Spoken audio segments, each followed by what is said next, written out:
Hey everyone, and welcome to the Human Design Podcast with me, your host, Emma Dunwoody. I'm a qualified master coach and human behaviour specialist, as well as being a qualified human design coach. And I work with clients every single day to answer the big questions.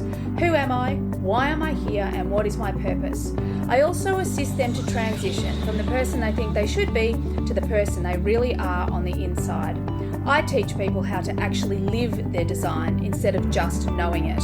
And if this is something that you want to do too, well, stay tuned or reach out for private coaching or Human Design Unpacks, where I show you exactly how to live your design. Hey everyone, and welcome to today's podcast. Now today, I'm so excited. I'm so excited to introduce my guest to you because I have been looking, or at least I should say calling in an Akashic Records person for the longest possible time. And even a couple of months ago, I said to Taylor, I'm like, why is this person not turning up? And sure enough, I'm pretty sure she was literally in my email box for ages. And all of a sudden, we started having a conversation and I had an experience, and wow, it was so worth the wait. So Heather, Ivany, welcome to the podcast. Thanks for having me, Emma. I'm really delighted to be here with you. I'm so excited to talk about the Akashic Records. But before we get into that, do you want to just let the listeners know a little bit about yourself? Please include your human design. It'd be great if you've got type, authority, and profile, if you know that off the top of your head. I usually have already looked at people's charts and that sort of thing, but I haven't done that today. And just tell people a little bit about what you do and how you got here today. Okay. So I started off in the realm of yoga. So in my early 20s, I have always been drawn towards experiencing and expressing the spirit through physical movement. So yoga was just a very natural fit for me, and worked in that realm for over 20 years. So teacher trainings, retreats, workshops, asana, meditation. And then in the last probably 3 or 4 years, I've just been having a call to go deeper and to be able to just explore the avenue of spirit with individuals, in particular, aligning with what their soul's purpose is in this lifetime. So when COVID hit, it was just a natural, easy progression because the studios obviously were all shutting down. And about the third shutdown was when I kind of made the transition to move from doing physical classes and moving into Akashic training and sessions, and also mentorship. So I've been doing that for the last probably 3 years or so, and loving it. I just love the depth that I get to go to with people. Sometimes all someone needs is just a one session to just really get confirmation that they're already on the trajectory that they're meant to be on. And that just sends them sailing. And sometimes individuals after a session, they want more tools and to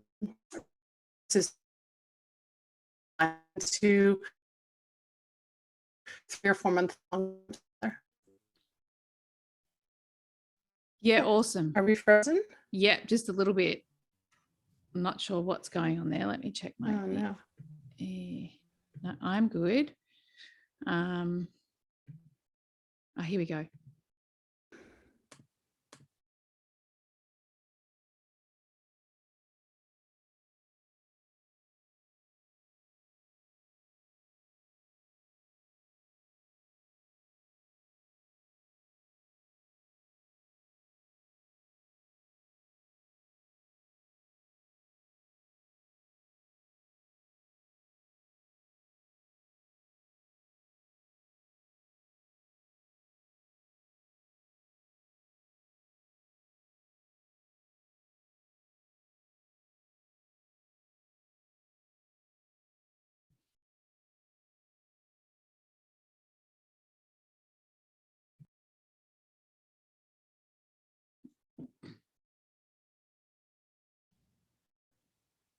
Okay.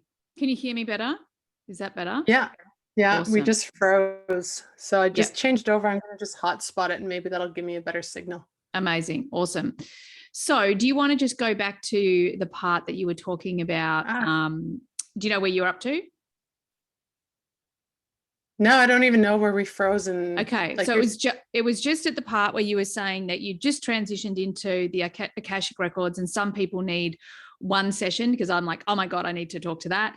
And then some people, work with you over time. So just go back to that bit. Okay. Um,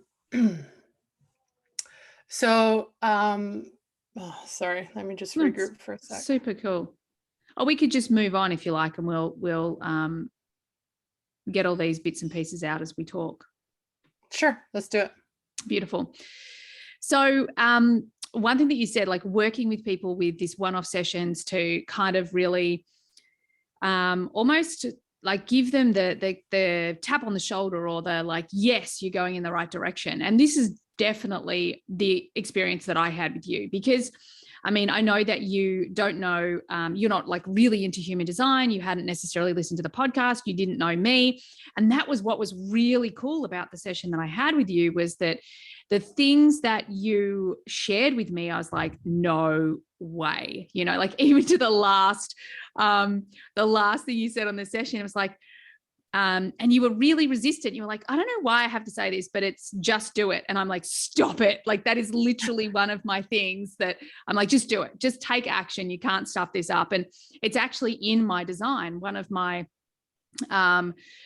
design earth, for the listeners out there, is the gate 16. And part of the gate 16 is this energy of just do it. Just make a mess, whatever you need, just do it, because that's going to get you closer to mastery. So I had like all of these little pieces all the way through that I was like, how did you know that? Oh my God, that's amazing. But before we get to talking a little bit more about my session, what I'm super curious about is, like, what is the Akashic Records? I mean, I've sort of done a little bit of research, and I know that I shared this when we first, when we had our session together, but can you really explain, like, what are the Akashic Records? Right. So Akashic Records, so it's two ways that we can talk about this. Akashic Records is literally the blueprint of your soul. So anything that holds consciousness has an Akashic record. So we can look at the Akashic records of humans with permission. I'll just put that caveat in there. I have to have permission before I can access someone's records. But there's Akashic records for animals and plants and planets and stars. There's Akashic records for moments in history that you can go into and look at as well. And every single conscious living thing has an Akashic record, but also if it's even a project that has a transformational component to it, it has a consciousness connected to it. So it's not the living, breathing consciousness that we're familiar with, but it has a soul, it has a vibrational frequency. And that's housed in the bigger umbrella of what we call Akasha, which is a Sanskrit word for spirit or space. So other languaging that we use with this is quantum physics, if you're science-based. Yep. Other languaging that we use is the Book of Souls, or the Soul Book is another way. Every single religion has a way of just like using the Akashic records in their own languaging, and it's described in their sacred text. So it's the study of everything. Yeah. Love that. And what Mhm. I'm really curious about, I mean, I'm curious about so many things, and, talking of gate 16, my enthusiasm is off the charts right now. What I'm curious about is, like, with these Akashic records, obviously you go in, you access them. And even there was something, in the session that you did, there was a certain grace about the way you worked with the records and the way you set the space and all of those things. Is there like a standard way that everyone accesses them, or does it depend how you were trained or who you trained with?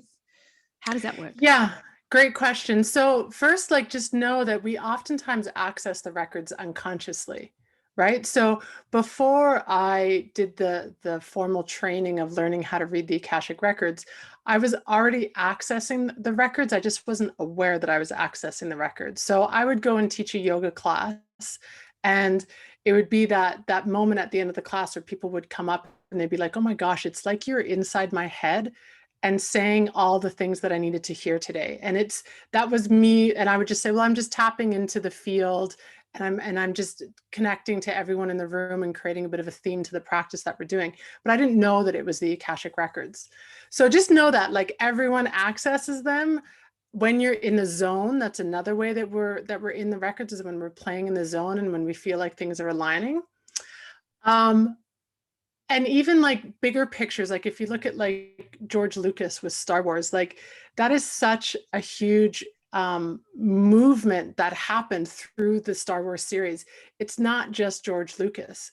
So whether he's conscious or unconsciously working the records, he's getting downloads and information from a space that's beyond his limited human essence, right? Yeah. Yeah. I love that. I love that. And one of the things I'm curious about, because as I said, like there was so much, and we were really open, because I don't think in our session I had a specific intention. And it was actually after, and I'm going to get to that. There was after that I had this question that I wanted to ask and sort of really focus my intention. But what I'm really curious about is that if these Akashic records are all there, which they are because we're accessing them, and we had the conversation that I shared about the time that I did this blind read, and you're like, yeah, exactly, that's you accessing the Akashic records. It's just you don't realize that that's what you're doing. But I've heard that they work like past, present, future, all dimensions and all that sort of stuff. So let's say someone comes to you and says, am I going to achieve my business goals? Like, is that something people come to you with? And if so, how does free will play into that? Because you might be accessing potentially something on like one lifeline, if you like. Like, how does that work? Does that make sense? It's a very big open question. And we never actually got to your design. So I don't know if you're a generator or a projector or what. Do you know what type you are? Yeah, I think I have had a session once, emotional generator. Is that perfect? Yep, that's great. That's it. That's it. Yeah. Yeah. Okay. So great question. So I'm going to try and break it down into a few different parts. So yes, when we're opening the record, so this is lovely for your audience to just open up their lens to a little bit.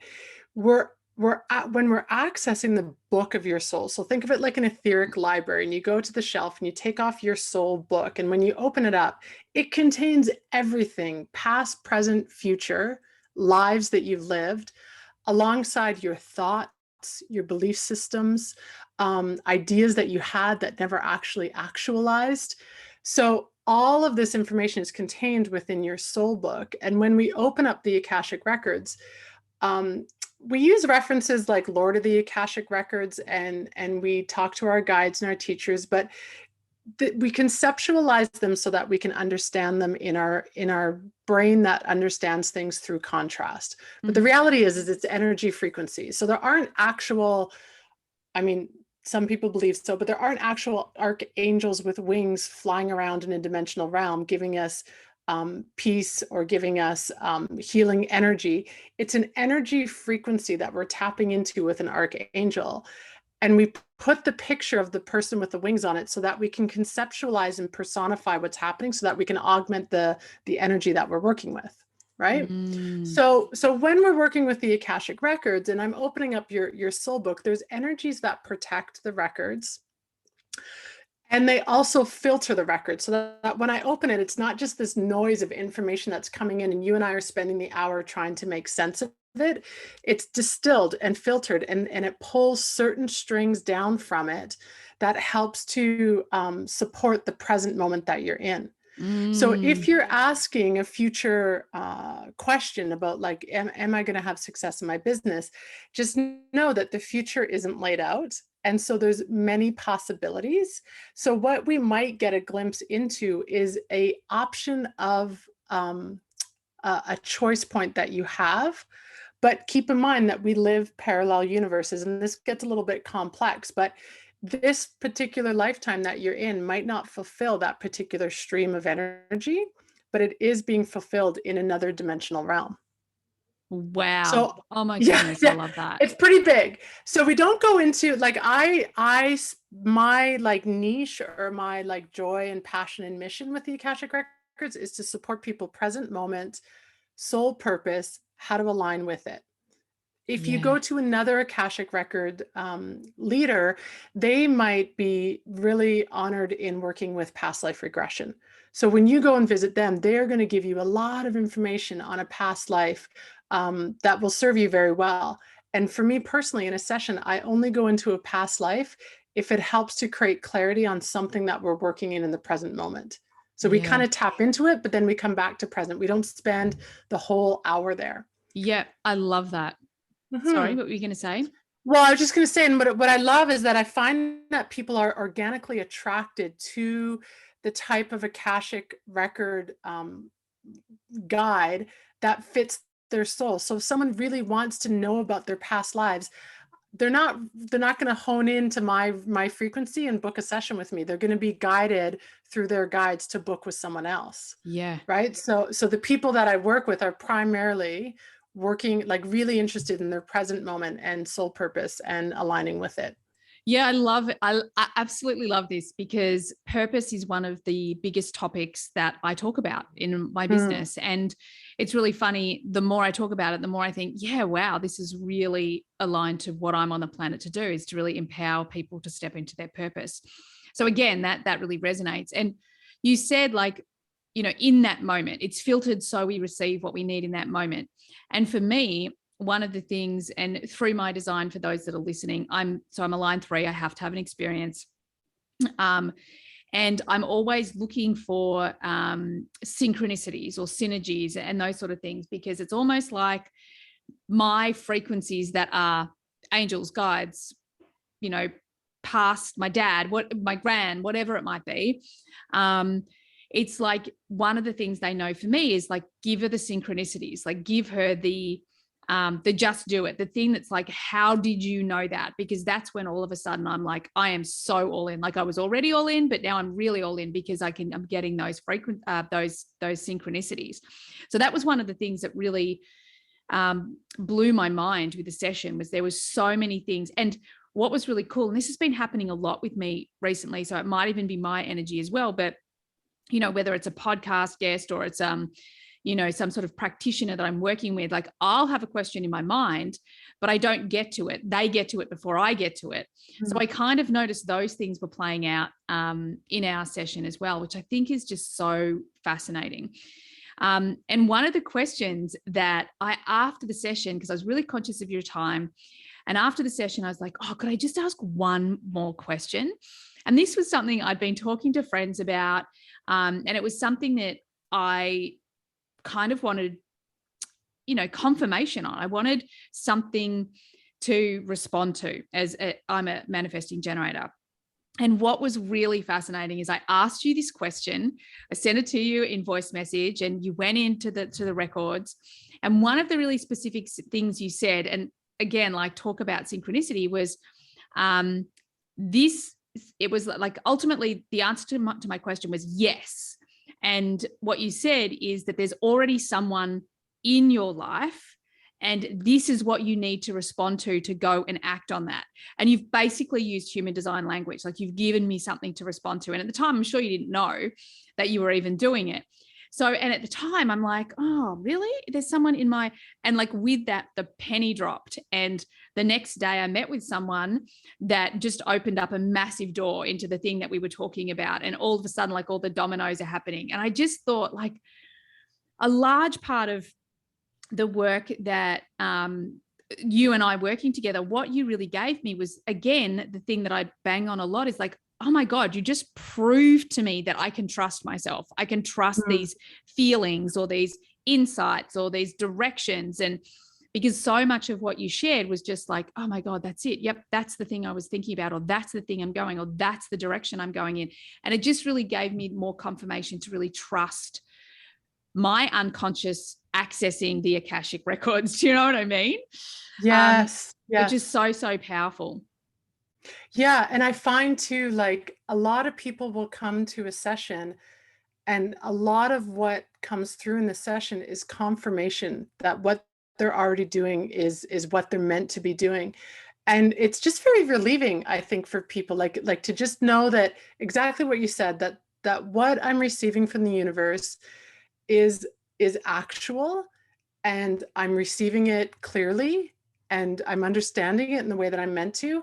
And it just gives them empowerment or movement or momentum to just stay the course and do what they're meant to be doing.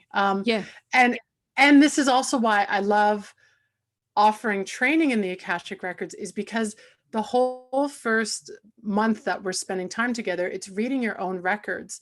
And the only way to do that is to trust in yourself. You have to trust the responses that you're getting through your senses, that they're not just made up, that they're not, oh, well, I always get things this way, so this is, I'm just falling into my default mode. Like, most of what I'm doing in that first month is holding the space by believing in the student to be able to read the records until they get to the point where they can hold the space for themselves and know that they can read the records. Yeah. Oh my God, I love that. And oh my God, if I hadn't just signed up for 5 new things, I'd be signing up now for that right away. So I'll see you later in the year, just quietly. Yeah. So what I want to talk about soul's purpose, because this is something through the frame of human design, as I've said, I talk about a lot. I know my journey, my experience has just been a big bucket of confusion. Now I know I'm on purpose. I know what that feels like. I know what that looks like. I know what my themes are. But that's because I've literally hunted them down for 2 decades. And I fully appreciate that a lot of my work has been done from the mind until I started to really start to feel my purpose, as opposed to do my purpose, to be it instead of doing it. But I would really love to hear, like, how specifically do you help people connect to their soul purpose? Like, is it something that's written in detailed in the records, or is it something that, like you said, it's filtered at certain times, so you're sort of given what you need to take the next bit? Like, tell us a little bit about that soul's journey and how you help people connect to it, or that soul purpose and how you help people connect to it.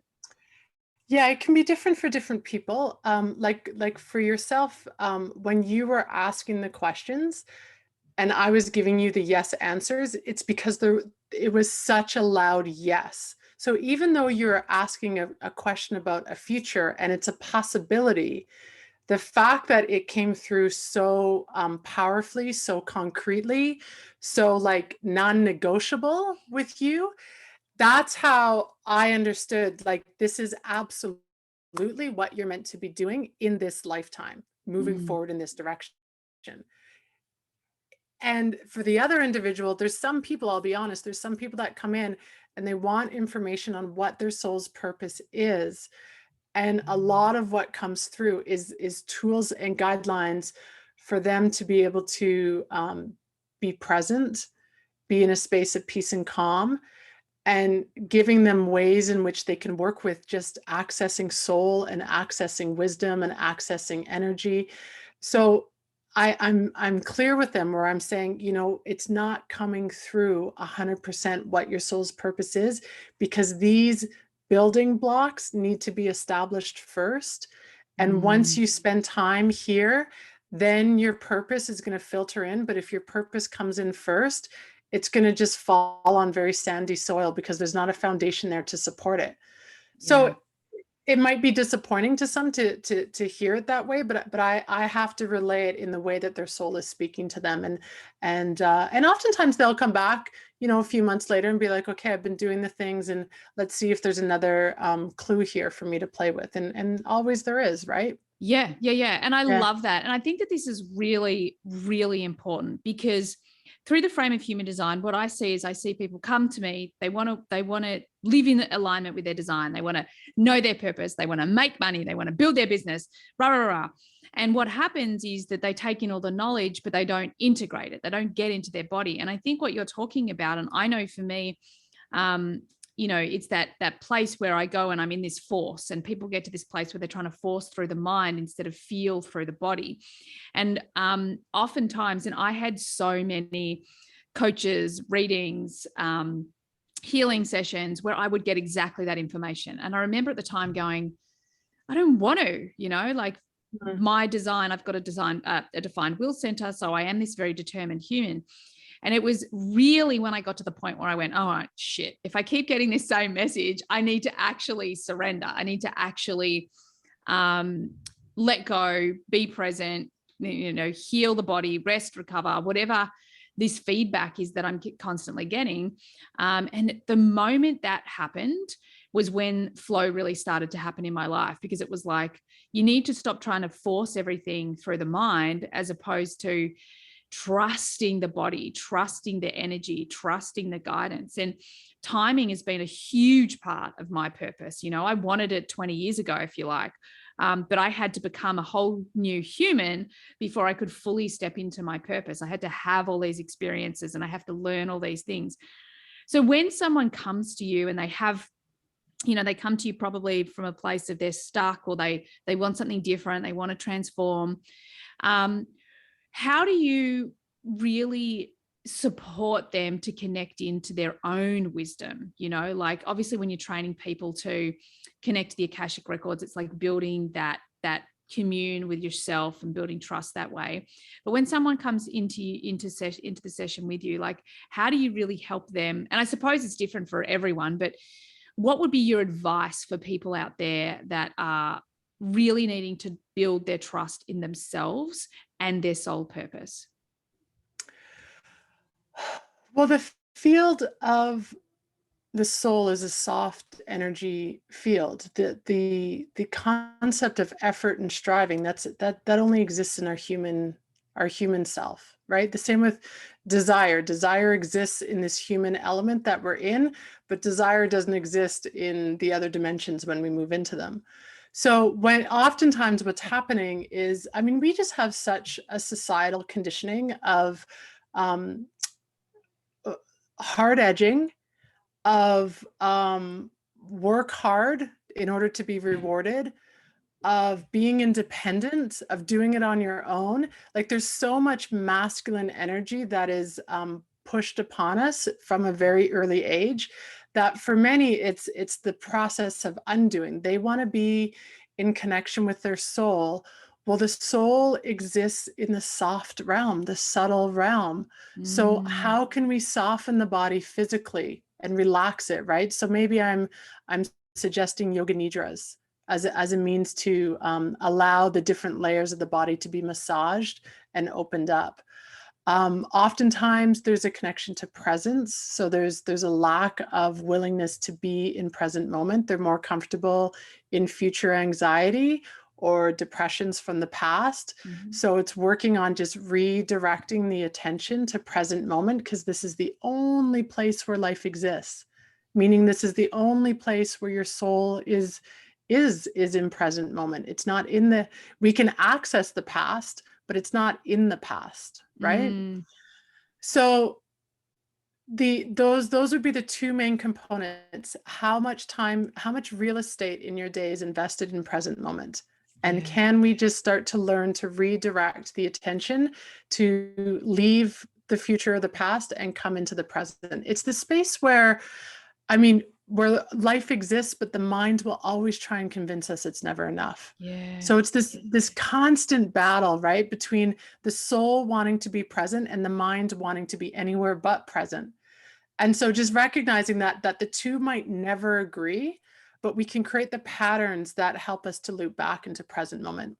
And then when we're there, how can we soften the edges? How can we relax physically, emotionally, energetically, so that we're literally just slipping into the jet stream of the Akasha or the meditation current or the Nidra state, whichever frequency you're tapping into, it just slips in because you attune to it through your subtlety. Oh, I love that. I love that.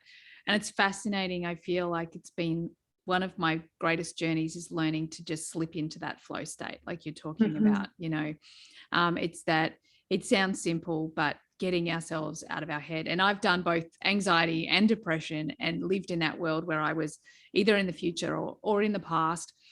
And that shift into the present moment, one of the things that, although it can feel really uncomfortable when the ego is like, but have you thought about this? And what about that? And you should be this and you should be that.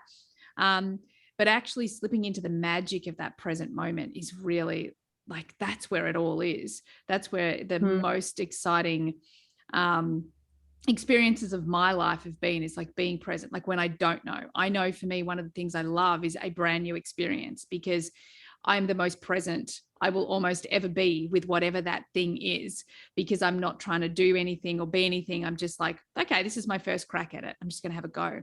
And I really try to practice almost that energy. And I know that sounds kind of counterintuitive, but practice that. And I suppose meditation and Buddhism talk about that as the beginner's mind, like really trying to build that beginner's mind and the curiosity in the beginning.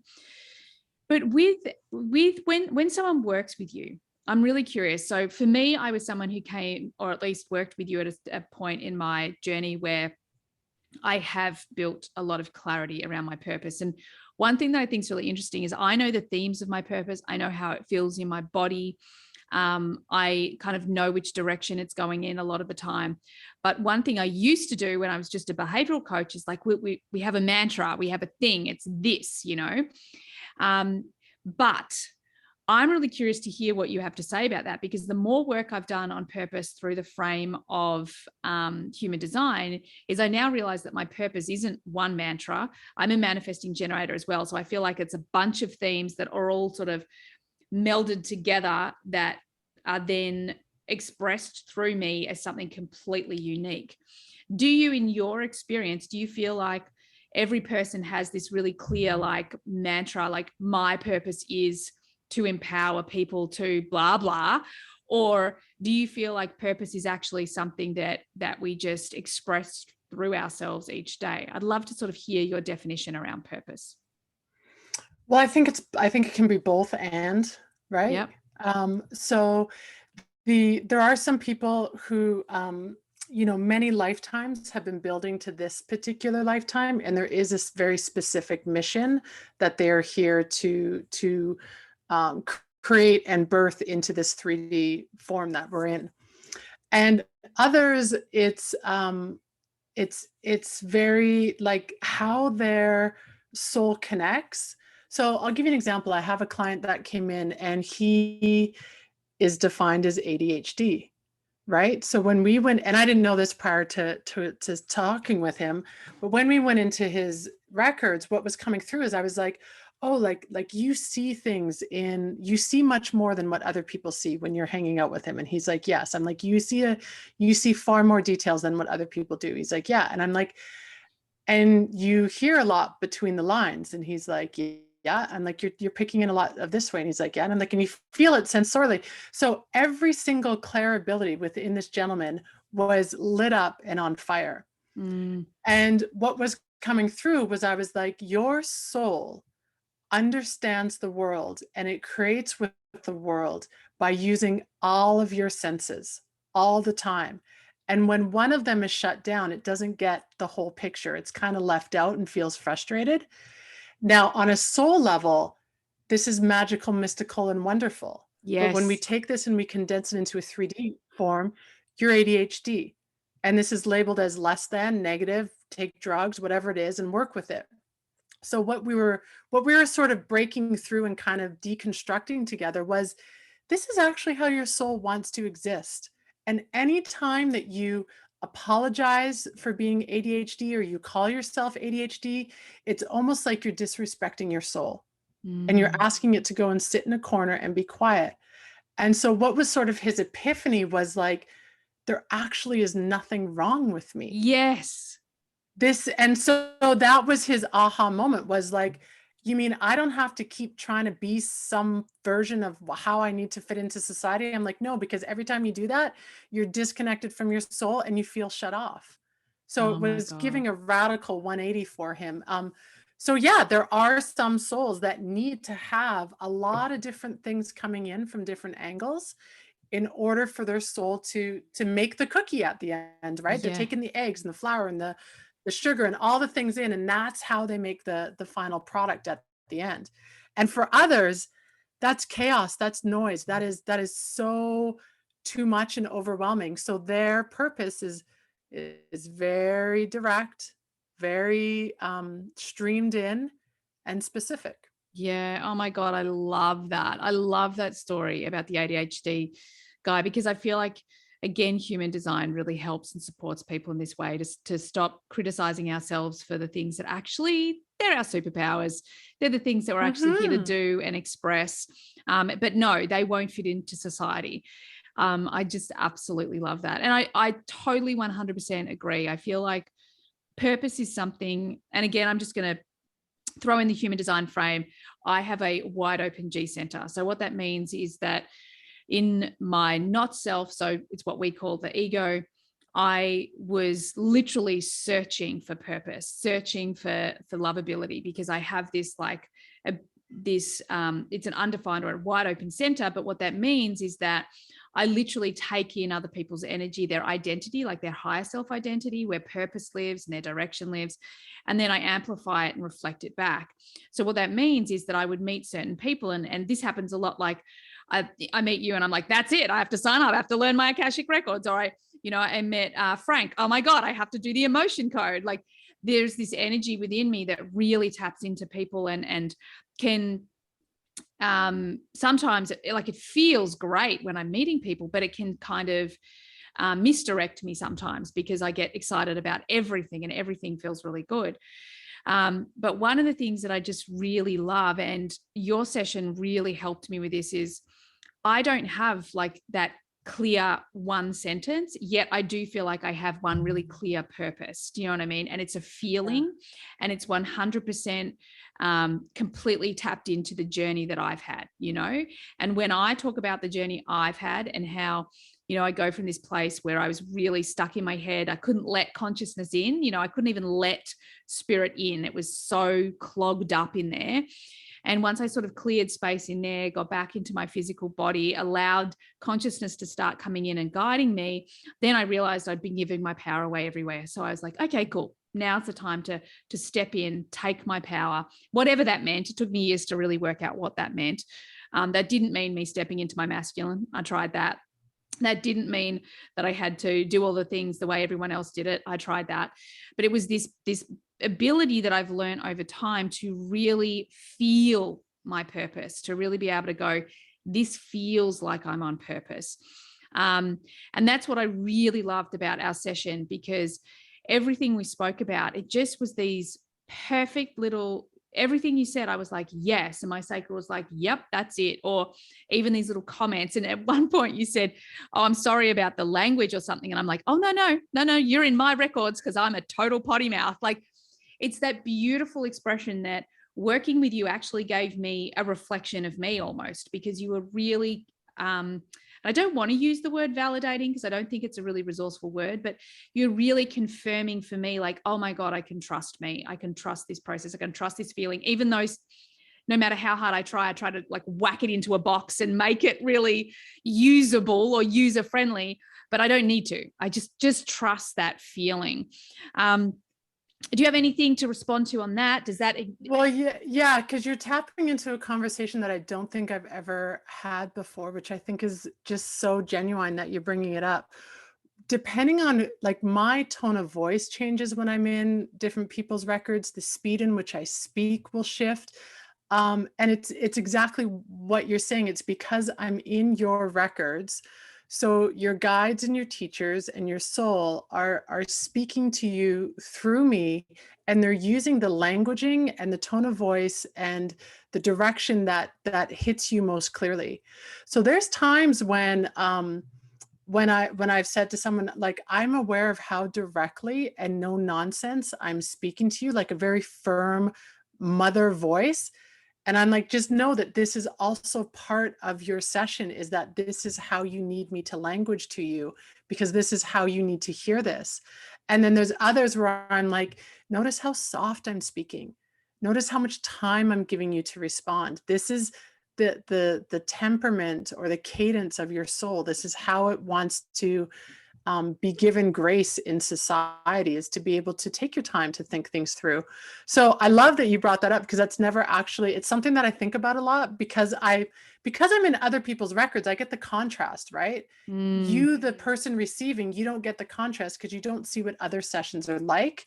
And so I've experienced this a lot, but I've never actually had the opportunity to talk about it out loud before, because it's just never come up before. So I love how you just organically brought that forward. Yeah, I love that. I love that. And it's funny because it's something that I think we all do, those of us that work within energy. I know that when I coach or talk to a generator type, I'm really different to coaching or unpacking a projector, like I notice those energies shift and change through me as well. Wow, this has been so freaking amazing. So Heather, how can people work with you, whether it's a session that they want to do, a few sessions, or even do the training with you? Yeah, so the easiest way to just get to know a little bit more about me is to come to my website. It's just my name, heatherivany.com. So HEATHERI, V as in Victor, ANY.com. And on there, I just have a little button that says join the spiritual reset. And it's just a free 7-day journey through your email inbox that just gives you a little bit more of an experience of me and the different things that I offer. And then those that want to go a little bit further, all on my website. Yes, my Akashic sessions, you can book in. The trainings are there. I have a retreat coming up in November that there's still some spaces for. So this is a retreat in Mexico. And it's an Akashic retreat, but we're also offering experiences in human design and yoga and a few other flavors in there as well. So yeah. And my Instagram handle would be the other one. Yeah. So those are the two main, my website and my Instagram is just my name, Heather, and then lowercase Ivany and or underscore. That's the name, underscore. Yeah. That's beautiful. We will put all of that in the show notes so people can find you. Thank you so much for joining. Thank you for the session that you did with me. It was freaking amazing. And it's definitely helped me to, literally you gave me this yes. So I just set an intention to make a joke. I was just going to make a joke to this particular person about something. So instead of like initiating or asking if I could do something or anything like that, I was like, I'm just going to make a joke. And this tiny little joke in this conversation just grew into this massive opportunity. So thank you for giving me the yes. That was just really cool. Awesome. And thank you so much for everything that you do. It's been such a brilliant experience to work with you and to share you with my audience. So thanks, Heather. Thanks everyone for joining me today. Go ahead. Yeah. Sorry. We must have a delay. Keep going. I was just going to say that I just wanted to add this little caveat. That's okay. I just wanted to add a little caveat here because you did something which was very beautiful. Before you chose to trust me with your audience, you wanted to experience what it was that I did with the records. And I thought that that was such a deep honor of respect and reverence to the audience that comes onto your program. So yeah, just know that those of you that are listening, Emma does her homework. She researches. She wants to make sure that what she's bringing forward and sharing with you is something that she wants to be sharing, that she stands behind. And I think that that was a very beautiful gesture that you did there, Emma.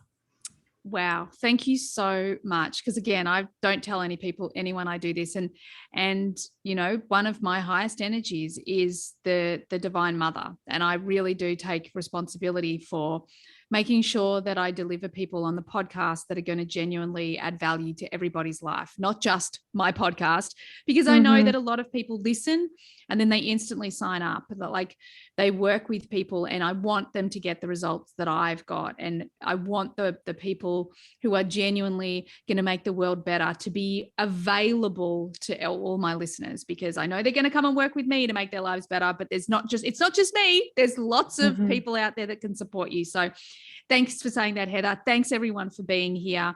I've enjoyed every second of it. And well, see you on the next podcast. Bye for now. Thanks everyone for being here all the way to the end of the podcast.